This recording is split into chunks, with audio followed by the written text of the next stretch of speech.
Radio Sucesos 101.7 FM presenta su noticiero Sucesos con Milton Pérez y Verónica Larrea. Un periodismo libre para una democracia plena. Los hechos y las opiniones de los sucesos que marcan nuestro tiempo.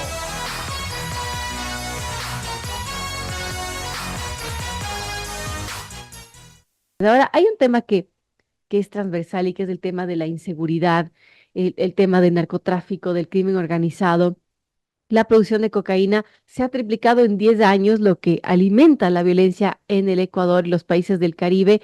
Así destaca este informe de la Oficina de las Naciones Unidas contra la Droga y el Delito. Es su informe mundial sobre drogas 2024 que se ha publicado recientemente. Y en este documento se menciona que en el 2022, esto es hace poquitos años nada más, 2 años atrás, se produjo una nueva cifra récord de 2.757 toneladas de cocaína, lo que representa un aumento del 20% respecto al 2021 y el triple de los volúmenes entre 2013 y 2014. Además, el número de consumidores de narcóticos ha crecido en los últimos 10 años. Hay más personas que están consumiendo este tipo de sustancias. Según la UNOCT, el auge de la oferta y demanda de la cocaína por su abaratamiento ha provocado lamentablemente una escalada de violencia en el Ecuador principalmente, también en algunos países del Caribe. Ecuador ha sido testigo de una ola de violencia en los últimos años vinculada tanto a grupos delictivos locales como transnacionales, sobre todo de México, de los países balcánicos, así lo señala este informe mundial. Además, este organismo internacional aseguró que las incautaciones de cocaína en nuestro país y las tasas de homicidio, escuchen esto, se quintuplicaron entre el 2019 y 2022. Solamente hasta el 2022. 2024 es otra historia. Las cifras más altas se dieron en las zonas costeras utilizadas para el tráfico de droga hacia América del Norte y Europa. El 60% de las incautaciones de cocaína a escala mundial se hacen en Sudamérica, según la UNOC, y en esta región, nuestro país es el segundo con más decomisos de droga. De hecho, al ser un país también de tránsito de la cocaína hacia los demás continentes, nuestro país también se ha convertido en el cuarto país del mundo de donde más salen los envíos de cocaína que son incautados en el extranjero, solamente por detrás de Colombia, Brasil y Perú. ¿Qué nos está diciendo esta realidad, este informe que publica la Oficina de las Naciones Unidas contra la Droga y el Delito, la UNOCT? También hay un dato que ha dado la policía del Ecuador recientemente, que la droga decomisada en nuestro país en este 2024 representa una afectación a grupos terroristas de aproximadamente 283 millones en lo que va de este año, que todavía estamos a mitad de año, se han incautado 149 toneladas y esto pues sigue en aumento. Esto es lo que se logra incautar, lo que sale tiene que ser muchísimo más. Estamos con Renato Rivera Ron, director del Observatorio Ecuatoriano del Crimen Organizado. Y Renato, gracias por estar con nosotros, bienvenido. Y bueno, ¿cuál es su visión, su lectura de todo esto que está pasando, de los datos que arroja este informe mundial de las Naciones Unidas y donde, bueno, ubica el Ecuador lamentablemente en puestos importantes en cuanto a decomiso y también en cuanto al sitio donde sale, donde se exporta, por decirlo de alguna manera, la droga? Gracias, Renato. Y bueno, lo escuchamos con su análisis al respecto. Bueno, muchas gracias y muy buenos días para todos y todas. Hay varios aspectos a considerar sobre el informe de las Naciones Unidas que si bien recoge datos del 2022, uno puede hacer un contraste con lo que ha sucedido en los últimos años y con lo que sucede en este 2024. El primero de ellos es que el incremento de las incautaciones del Ecuador, o cómo el Ecuador se convierte en un país estratégico para la economía del narcotráfico, surge por dos razones, te diría, y es parte de este contexto. El primero de ellos es por el incremento de la producción de cocaína que se da en la frontera colombo-ecuatoriana. Si tú miras los datos desde el 2010 aproximadamente, hay una concentración de los cultivos de hoja de coca en nuestra frontera, pero llama la atención especialmente en el 2022 que el 50% de esa concentración de cultivos se da en menos de 10 kilómetros de la frontera con el Ecuador. Es decir, los cultivos ilícitos y donde se produce la cocaína está literalmente en nuestra frontera con Colombia.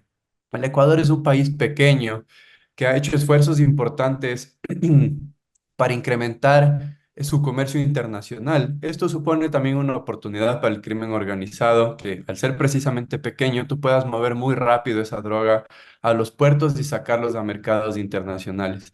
Esa es la cifra o la realidad que está detrás de ser el cuarto país de procedencia del Ecuador de donde más cocaína se incauta. Toma en cuenta que aproximadamente en el 2022 entran por el Ecuador más de 550 toneladas solo de cocaína en el 2022, tomando en consideración la capacidad de producción en la frontera de Colombia-Ecuador. Eso da cuenta que si bien se incautaron 180, aproximadamente 300 salieron a mercados internacionales. En cuanto a afectación a finanzas, normalmente la policía o las Fuerzas Armadas hablan de montos de 200 millones de dólares. Sin embargo, es muy complejo que uno pueda hablar de números porque se toma en consideración cifras ya en el mercado de consumo, es decir, el costo del gramo o el costo aproximado de producción. Y esas cifras no develan realmente cuánto están recibiendo, cuánto porcentaje reciben las organizaciones criminales en el Ecuador. De ahí, pues, por ejemplo, podemos hablar de su relación con la violencia y otras dinámicas que están detrás de este tráfico de cocaína. Así es, Renato, hablemos justamente de la relación con la violencia, porque este es un tema que también ha mermado la calidad de vida de los ecuatorianos. Hay muchos que están incluso migrando porque son extorsionados, porque les vacunan y lamentablemente la autoridad no tiene una solución al respecto. Cuéntanos cómo ve esta situación de la violencia, el Plan Fénix, el famoso Plan Fénix que ha mencionado el gobierno de Daniel Noboa y que usted en su momento decía, no es más que una estrategia de comunicación a día de hoy, que han pasado ya algunos meses de este anuncio del Plan Fénix, ¿cómo lo ve? ¿Sigue siendo nada más que un tema de estrategia, de comunicación? ¿No hay nada de fondo? ¿Es algo que se está haciendo sobre la marcha? Y también, ¿qué resultado han tenido todas las acciones que ha dado el gobierno con el estado de guerra declarado, con los estados de excepción? Y cómo ve también esta mega construcción de una cárcel que se estaría dando en Santa Elena eventualmente, porque eso todavía está en proyecto, en papeles, pero bueno, ese es más o menos el plan que se conoce. Así es. Bueno, entrando ya al gobierno de Daniel Noboa, yo creo que uno de los éxitos de su gestión, dentro de lo que discursivamente se conoce como el Plan Fénix, tiene un parcial éxito, te diría, en la reducción de los homicidios en en este primer semestre de 2024. Si bien no se han conocido todavía las cifras a detalle sobre la reducción de los homicidios, el gobierno habla de aproximadamente una reducción de 500 homicidios. Es importante, yo creo que es un éxito parcial de este gobierno el haber logrado reducir esta cifra, porque desde el 2020 viene en aumento, desde el 2019, perdón, y lograr esta reducción yo creo que es un éxito parcial en relación al plan Fénix. ¿Por qué se lo habla de manera discursiva? Es porque normalmente se espera dentro de la elaboración de las políticas públicas un documento que sea de acceso público precisamente y que se conozcan los objetivos, las metas y los indicadores. Y de ahí es muchas veces no solo la reflexión que hacemos como observatorio, sino también pues de la academia que también tiene estos puntos de vista. Sobre las cárceles, bueno, se ha hablado de esta primera cárcel que aglutinaría aproximadamente a 2.000 personas. Si me preguntas si esto es suficiente, te diría que no, porque únicamente desde el estado de declaratoria del estado de excepción tienes más de 10.000 detenidos, que este es lo que normalmente es el número de detenidos tienes al año por tráfico de drogas en el Ecuador, y solo en este semestre ya pues alcanzamos esa cifra de detenidos. Lo grave es que el 80% de ellos están en prisión preventiva. Entonces, el trabajo más allá de la construcción de cárceles, asegurar primero que estas personas sean detenidas dentro de un proceso legal, justo, y que la prisión preventiva sea aplicada con calidad, ¿no? Que son temas que van mucho más allá ya solo de la detención y del trabajo que se hace en el marco del conflicto armado interno.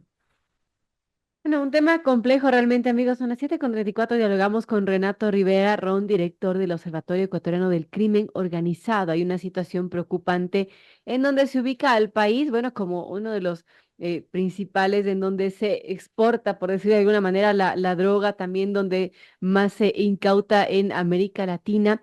Y también tiene un componente de violencia importante que ha mermado la calidad de vida de la gente, la migración, las extorsiones que está haciendo víctimas muchas personas que obligan a cerrar sus negocios, lamentablemente, porque no tienen otra solución Esto que vemos en el Darién, que es un drama humano también muy complejo, tiene que ver, Renato, con este tema de las extorsiones. Así es, absolutamente. Y mira cómo el éxodo migratorio, si quieres, del Ecuador ha cambiado sustancialmente. Recordando en los 2000 la migración se daba por efectos económicos, ¿no es cierto?, producto de la dolarización. Esta migración o esta ola migratoria de ecuatorianos desde el 2020 está relacionado a la crisis de seguridad. Es algo sin precedentes de la historia del Ecuador y que da cuenta precisamente de las extorsiones.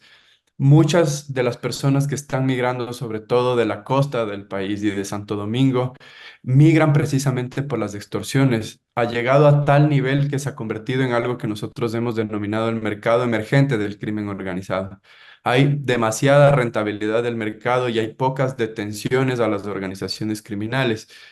La policía ha hecho un esfuerzo importante, debo decir, en crear una fuerza de tarea conjunta para las extorsiones. Sin embargo, nos estamos concentrando únicamente en la flagrancia, es decir, a detener a las personas que están extorsionando en ese momento, pero no entendemos la red o la organización criminal que está detrás de estas extorsiones. Yo creo que es un siguiente esfuerzo que hay que hacer y esto es un trabajo interinstitucional, va más allá de las labores que realiza la policía, pero que también está generando violencia. Y esto es lo más grave. Muchas veces se atribuye únicamente que el Ecuador se haya convertido en el 2023 en el país más violento de América Latina, sin contar el Caribe, producto del tráfico de drogas. Y no necesariamente es así. Si tú miras cómo se ha posicionado el crimen organizado en el Ecuador, o cómo se han multiplicado, ¿verdad?, las organizaciones criminales en el país, das cuenta que esa violencia no solo es producto de un mercado ilícito, sino de ese posicionamiento que tienen las organizaciones criminales en varios mercados, y uno de ellos es precisamente la extorsión, que se está manifestando de una manera organizada y sistemática y que tiene una rentabilidad muy importante precisamente porque no terminamos de comprender el fenómeno en el país. Así es un fenómeno muy complejo, Renato. Ahora hablando de cómo se financian estas organizaciones, estos grupos terroristas, la policía habla de una afectación cuando se decomisan, por ejemplo, la droga de unos 283 millones, pero no se dice sobre la financiación de este tipo de organizaciones que tienen también su componente, por ejemplo, en la minería ilegal, en este tema de las extorsiones. Cuéntanos un poco sobre eso, sobre cómo se financia. ¿Y qué deberían hacer las autoridades para atacar ese lado, ¿no? De financiamiento de este tipo de organizaciones. Bueno, el financiamiento es diverso y depende de cada organización criminal. Sin duda, la minería ilegal se está convirtiendo en una nueva fuente de financiamiento, sobre todo a dos organizaciones criminales y a grupos armados colombianos que están viendo en la minería ilegal un mercado muy rentable en el Ecuador. ¿Por qué rentable este mercado? Porque el costo del gramo del oro ha incrementado sustancialmente en los últimos años mientras tienes una crisis de la oferta de la cocaína. Es decir, el gramo de oro vale más y el gramo de cocaína vale menos. Y eso es un entorno de oportunidad para las organizaciones criminales que están insertándose en este mercado. Entonces, tienes ese primer mercado que está en auge en el país y que es muy rentable. El segundo de ellos, pues el prioritario es el tráfico de drogas, especialmente el tráfico de cocaína. Hay nuevos consumidores, ¿no es cierto? El informe de las Naciones Unidas alerta sobre el crecimiento de más del 20% de consumidores de cocaína en los últimos 10 años, pero también estos nuevos mercados de consumo de la cocaína que también suponen una oportunidad del sureste asiático, Australia, el este de Europa, son nuevos mercados en donde las organizaciones criminales requieren o incrementa la demanda de la cocaína y pues las organizaciones criminales del Ecuador son esa logística que sirve para ese tráfico.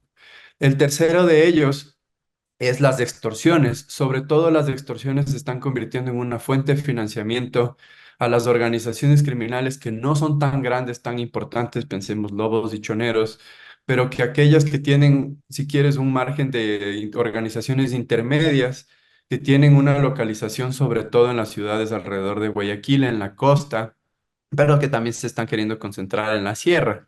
Ese Claro. mercado intermedio o perdón, ese mercado de las organizaciones intermedias le están dando mucha rentabilidad porque se paga en efectivo. Y sobre todo aquellos que tienen un control local ven de las extorsiones un mercado o un flujo de dinero rápido.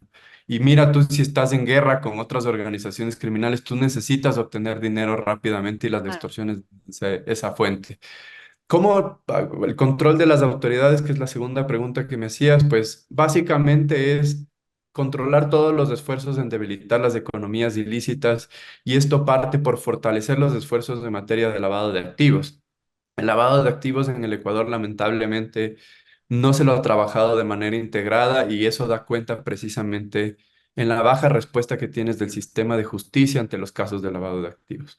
Un estudio que nosotros realizamos desde el 2015 al 2022 evidenciamos que tienes en el país en promedio 2 sentencias condenatorias por lavado de activos. Esto es un aporte del 1%, por ejemplo, si tú miras a las sentencias de Sudamérica, en un país dolarizado, ¿verdad? En un país donde que se ha convertido en el más violento de América Latina y que precisamente es una oportunidad para el crimen organizado. Hay que partir desde ahí, incrementar las sentencias condenatorias, que es la última meta, te diría, pero esto parte también de un fortalecimiento de varias instituciones que tienen un rol fundamental, una de ellas la UAFE, ¿verdad? Pero también ese fortalecimiento de unidades que son fundamentales en la policía, como la de lavado de activos. Bueno, temas importantes y pendientes que tendría que hacer este gobierno. Y Renato, una pregunta final. En estos meses que le queda a este gobierno, si es que no se reelige, porque los ecuatorianos vamos a ir a las urnas en febrero, ¿qué tendría qué acciones tendría que hacer con efecto inmediato para que, bueno, la gente se sienta un poco más segura? Porque parece que estos estados de excepción algo ayudan, pero no han sido la solución de ninguna manera porque, bueno, lo han hecho otros gobiernos y es un poco más de lo mismo. Precisamente lo que tú planteas, la evidencia da cuenta que los estados de excepción no son sostenibles en el tiempo y la militarización del crimen organizado no es eficiente porque precisamente te concentras en la detención y no en la investigación. Si bien es un primer paso, no debe el gobierno confiarse de esta única estrategia como eslogan de su plan Fénix, sino empezar a trabajar en el fortalecimiento de las unidades de acuerdo a cada problemática. Por ejemplo, te voy a poner el caso para cerrar del tráfico de armas. Hay una relación directa entre el tráfico de armas en el Ecuador y el incremento de la violencia. Sin embargo, no se ha visto ninguna política pública vinculada al tráfico de armas en el Ecuador.